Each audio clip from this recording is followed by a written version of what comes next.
दोस्तों, आप सब कैसे हो? आई होप सो कि आप सब अच्छी होंगे। एग्जाम पॉइंट में आप लोग का स्वागत है। एग्जाम पॉइंट की तरफ से आप लोगों के लिए सेट प्रैक्टिस चलाया जा रहा था बिहार विशेष में जो सेट प्रैक्टिस चल रही थी वो बिहार की हिस्ट्री से चल रही थी।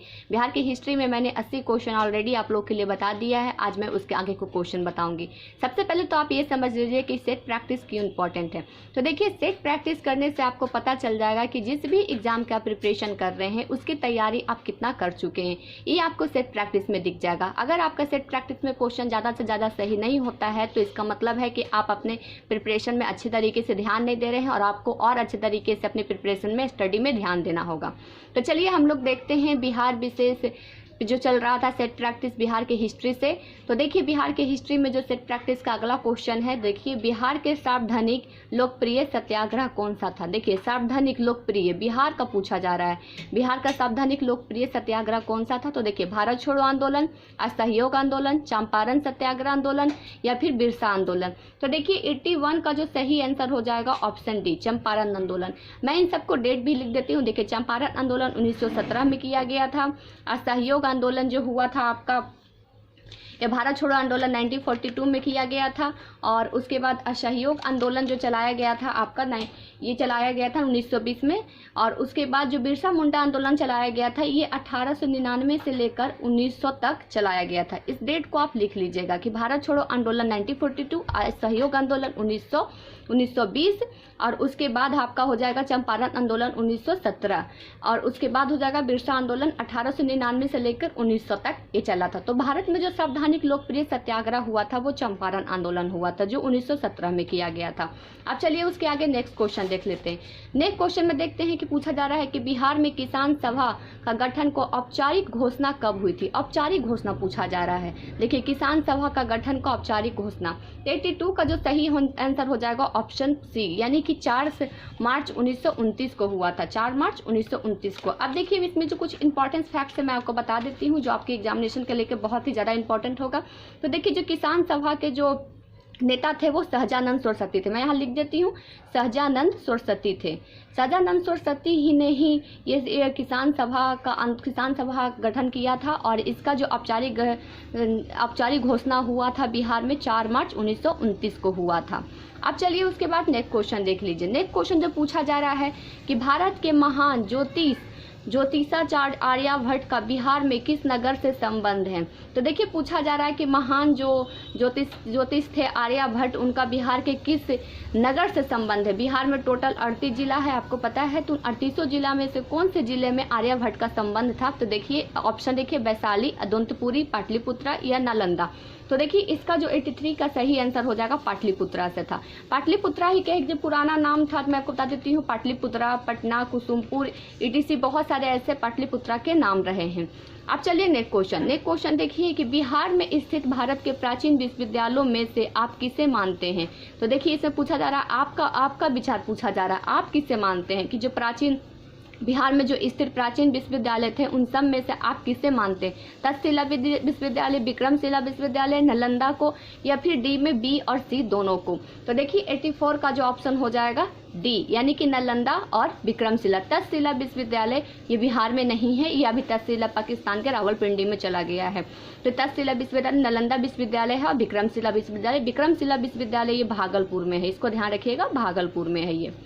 अब चलिए नेक्स्ट क्वेश्चन पूछा जा रहा है। नेक्स्ट क्वेश्चन देखिए, पूछा जा रहा है कि चीनी यात्री हेन सांग ने भारत में 625 से लेकर 640 ईस्वी तक बिहार के किस विश्वविद्यालय में शिक्षा ग्रहण की थी। यानी कि उसका भारत आने का समय क्या था? तो 625 से 640 बिहार में आया था और कौन से विश्वविद्यालय में शिक्षा ग्रहण किया था? कौन सा चीनी यात्री का नाम है? तो हेन सांग जो भारत आया था 625 से 640 में। आपको बता देती हूँ, जो हेन सांग के समय जो सम्राट था, यानी कि हेन सांग जो हर्षवर्धन के समय पे आया था। हर्षवर्धन के समय पे भी भारत आया था 625 से 640 ईस्वी में और इसने बिहार में आकर ये कौन से विश्वविद्यालय में अपने शिक्षा ग्रहण किया था? तो 85 का जो सही आंसर हो जाएगा ऑप्शन सी, नालंदा विश्वविद्यालय में आकर शिक्षा ग्रहण किया था।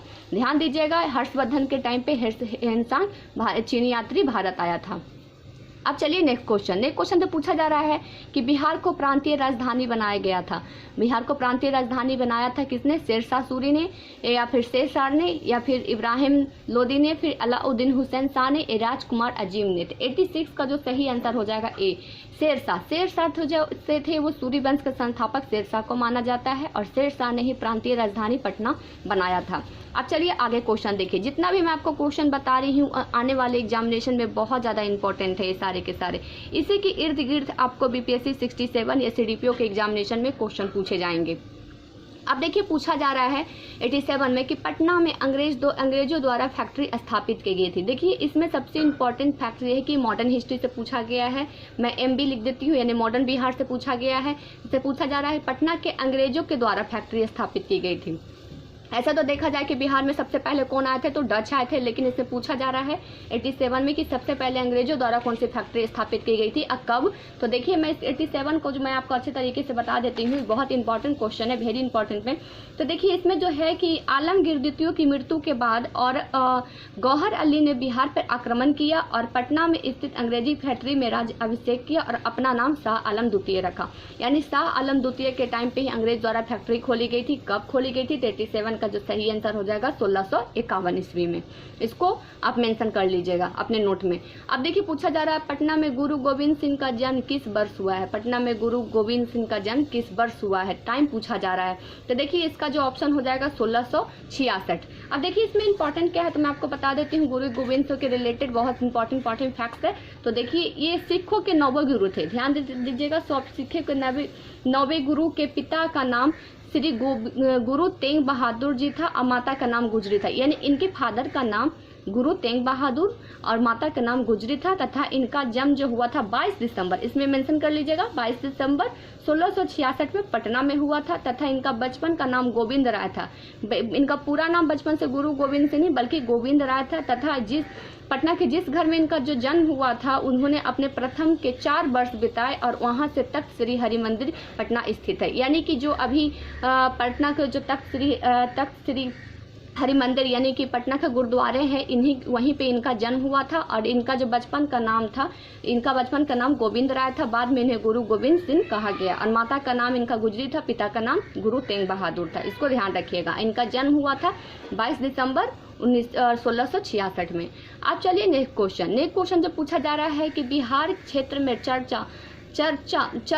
सब प्रथम किसे मिलता है। चर्चा यानी कि बिहार क्षेत्र का चर्चा सब प्रथम किस में मिलता है। जैसे तो आपको पता है कि 4 वेद हैं और ये सारे में से किस में बिहार का चर्चा मिलता है, तो अथर्व वेद में मिलता है। अथर्व वेद को देखिए ये जादू टोना के लिए यूज किया जाता है अथर्व वेद, तो इसको ध्यान दीजिएगा। असम वेद वो संगीत के साथ इसमें पढ़ा जाता है, तो अथर्व वेद में ही बिहार का चर्चा है यानी बिहार का उल्लेख मिलता है, इसको ध्यान रखिएगा। इन चारों वेदों में से ऋग्वेद, यजुर्वेद, सामवेद, अथर्व वेद, इस सभी वेदों में से जो बिहार का चर्चा मिलता है वो अथर्व वेद में से मिलता है। अब आगे देखिए नेक्स्ट क्वेश्चन पूछा जा रहा है कि निम्नलिखित में से किस विदेशी यात्री ने बिहार की यात्रा की थी। देखिए यहाँ विदेशी, एक जगह चीनी यात्री आया था जो हेनसांग आया था हर्षवर्धन के टाइम पे। अब इसमें पूछा जा रहा है विदेशी यात्री, तो क्या विदेशी यात्री में फाहियान, हेनसांग, मैक्थिनीज उपयुक्त सभी था। देखिए विदेशी यात्री हेनसांग तो बिल्कुल नहीं होगा क्योंकि चीनी यात्री था, तो 90 का जो सही आंसर हो जाएगा ऑप्शन डी यानी कि उपयुक्त सभी हो जाएगा। इसमें बताया गया कि विदेशी बिल्कुल सभी के सभी विदेशी यात्री थे, लेकिन विदेश में कोई चीनी यात्री था, कोई अंग्रेजी यात्री था और कोई विदेशी यात्री हुआ करता था। तो उसके अकॉर्डिंग देखिए इसमें फाहियान, हेनसांग और मैक्थिनीज था जो बिहार आने प्रथम विदेशी यात्री था, जो सेकुलस के राजदूत के मौर्य सम्राट के टाइम पे आया था, यानी मौर्य सम्राट चंद्रगुप्त के दरबार में आया था। और फाहियान जो आया था ये फाहियान हो गया था, ये चीनी यात्री था जो गुप्त सम्राट चंद्रगुप्त द्वितीय विक्रमादित्य के टाइम पे आया था। और हेनसांग जैसा कि मैंने अभी जस्ट आपको 85 नंबर क्वेश्चन में बताया कि हेनसांग हर्षवर्धन के टाइम पे आया था, तो उपयुक्त सभी हो जाएगा। अब चलिए नेक्स्ट क्वेश्चन, अगर इसमें चीनी यात्री पूछा जाता तो चीनी यात्री में आपका यहाँ हो जाता, अगर जो चीनी थे हेनसांग हो जाता, विदेशी यात्री से पूछा जाता तो इससे पूछा जाता तो आपका ये मैक्थिनीज हो जाता। और फाहियान के बारे में पूछा जा रहा है तो फाहियान भी एक चीनी यात्री ही है।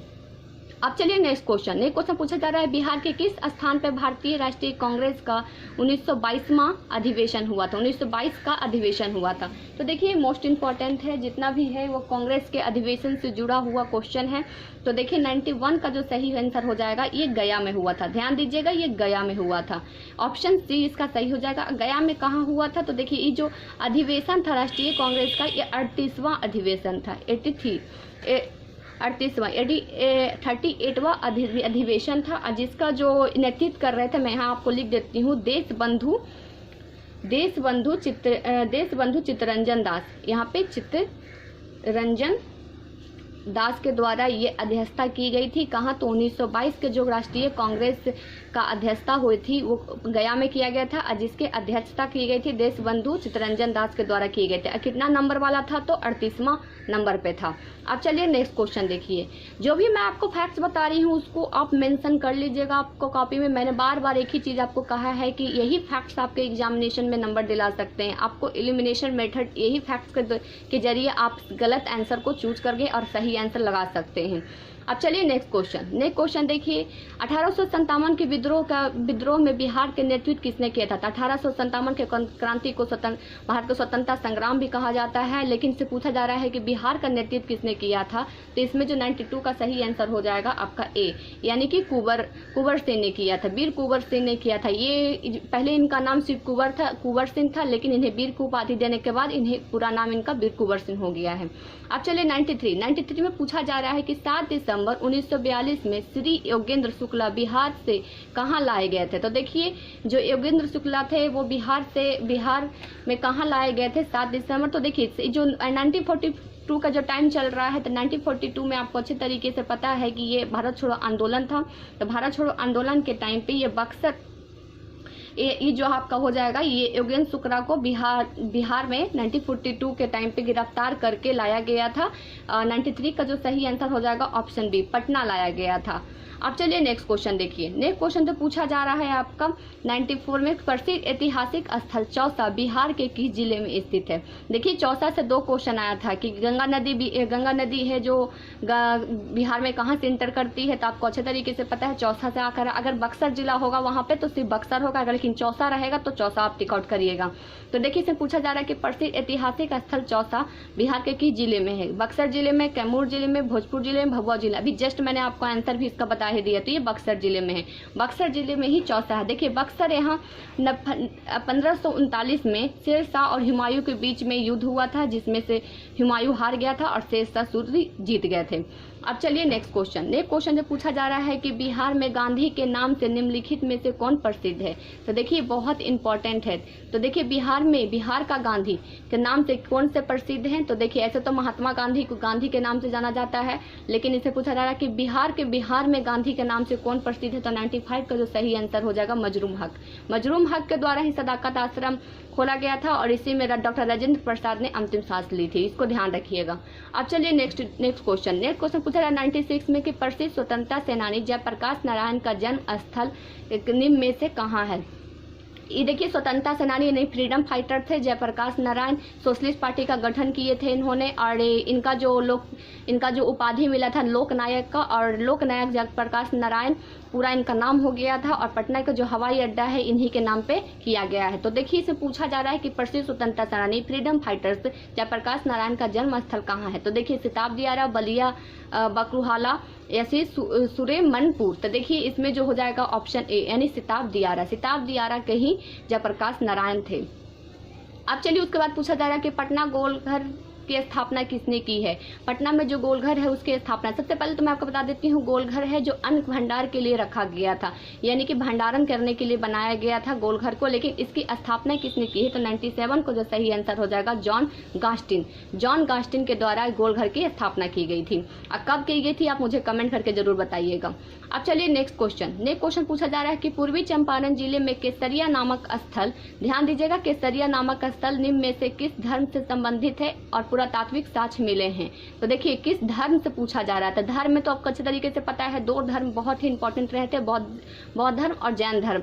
लेकिन इससे पूछा जा रहा है कि संबंधित पुरातात्विक साक्ष्य प्राप्त हुए थे किससे, जैन धर्म से, पशुपत धर्म से, बौद्ध धर्म से, उपयुक्त सभी से। तो 98 का जो सही आंसर हो जाएगा ऑप्शन बी, यानी बौद्ध धर्म से हुए हैं। बौद्ध धर्म से ही केसरिया नामक जो स्थल है और कहाँ पर है बिहार के। तो देखिए पूर्वी चंपारण जिले में है। चंपारण को 2 भाग में बांटा गया है, एक पूर्वी चंपारण, दूसरा पश्चिमी चंपारण। तो पूर्वी चंपारण में केसरिया नामक स्थल है जहाँ बौद्ध धर्म के साक्ष्य, पुरातात्विक साक्ष्य मिले हैं। अब चलिए नेक्स्ट क्वेश्चन जो पूछा जा रहा है कि 1912 में बिहार में सर्वप्रथम कांग्रेस का अधिवेशन निम्न में से कहाँ आयोजित हुआ था। एक तो कांग्रेस कांग्रेस का अधिवेशन आपसे पूछा गया था कि राष्ट्रीय कांग्रेस का किस स्थान पर 1922 में पूछा गया था, तो 1922 एंड 91 क्वेश्चन में आया था। तो 91 में जो हुआ था वो गया में, 1922 में जो अधिवेशन हुआ था वो 38वां अधिवेशन था भारतीय राष्ट्रीय कांग्रेस का, जो गया में हुआ था। लेकिन यहाँ पूछा जा रहा 1912 में बिहार में सर्वप्रथम हुआ था। ध्यान दीजिएगा, सर्वप्रथम कांग्रेस का जो अधिवेशन हुआ था कहाँ आयोजित किया गया था, तो ये आयोजित हुआ था बांकीपुर में ये आयोजित किया गया था। बिहार का सर्वप्रथम जो कांग्रेस का अधिवेशन था। और ये देखिए जो सर्वप्रथम अधिवेशन था ये 28वां अधिवेशन था, 28वां, वो 38वां था, 1922 वाला 38वां था, लेकिन ये 28वां अधिवेशन था, जिसको जो कर रहे थे, मैं यहाँ पर नाम लिख देती हूँ, R.N. माधुलंकर के द्वारा ये किया गया था। इसको आप ध्यान रखिएगा, R.A. माधुलंकर के द्वारा ये 1912 में जो सर्वप्रथम कांग्रेस का अधिवेशन हुआ था बांकीपुर में, जो 28वां था, इसके अध्यक्षता R.N. माधुलंकर कर रहे थे। अब चलिए नेक्स्ट क्वेश्चन पूछा जा रहा है, मैला आंचल प्रसिद्ध लेखक है। तो देखिए मैला आंचल को जो प्रसिद्ध लेखक है, बहुत ही इंपॉर्टेंट है, ये फंडीश्वर नाथ रेणु के बारे में मैं आपको डिटेलिंग बता देती हूँ, आपके लिए बहुत इंपॉर्टेंट रहेगा। तो देखिए 90, मैं यहाँ पे लिखते जाती हूँ, आप लोग नोट डाउन जरूर कर लीजिएगा। 1954 में पहली बार प्रकाशित हुआ था ये जो मैला आंचल है, ये पहली बार जो प्रकाशित हुआ था 1914 में, और इन्हें पद्मश्री पुरस्कार भी दिया गया था। और जन्म इनका जो हुआ था अररिया में हुआ था, यानी फंडीश्वर नाथ रेणु का जो जन्म स्थल है बिहार में अररिया जिले में है। और कब हुआ था, तो देखिए मैं यहाँ पे लिख देती हूँ, 4 मार्च 1921 को इनका जन्म हुआ था। ध्यान दीजिएगा, 4 मार्च 1921 में इनका जन्म हुआ था फंडीश्वर नाथ को। मैला आंचल 1954 में प्रकाशित किया गया था, और इन्हीं के लिए इन्हें पद्मश्री से पुरस्कार भी सम्मानित किया गया है। तो चलिए फ्रेंड्स, आज के लिए इतना ही।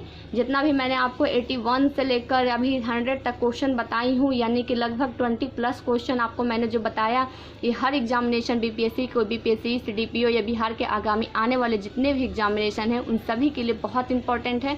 और जो भी फैक्ट्स मैंने इसके साथ आपको बताए हैं, वो फैक्ट्स को अगर आप कॉपी में मेंशन कर लेंगे तो आपको रिवीजन के टाइम पे आपको बहुत ही ज़्यादा मदद मिलेगा। खास करके एग्जामिनेशन में जब आपके ऑप्शन रहेंगे वहाँ पर, तो उसको एलिमिनेशन मेथड अपनाने में भी आपके फैक्ट्स आपको मदद करेंगे। तो चलिए आज के लिए बिहार स्पेशल यानी बिहार विशेष के इतिहास के सेट प्रैक्टिस में बस इतना ही। इसके फिर अगले क्वेश्चन और कुछ नए क्वेश्चन और कुछ नए फैक्ट के साथ आपसे फिर मुलाकात होगी। Thank you so much friends.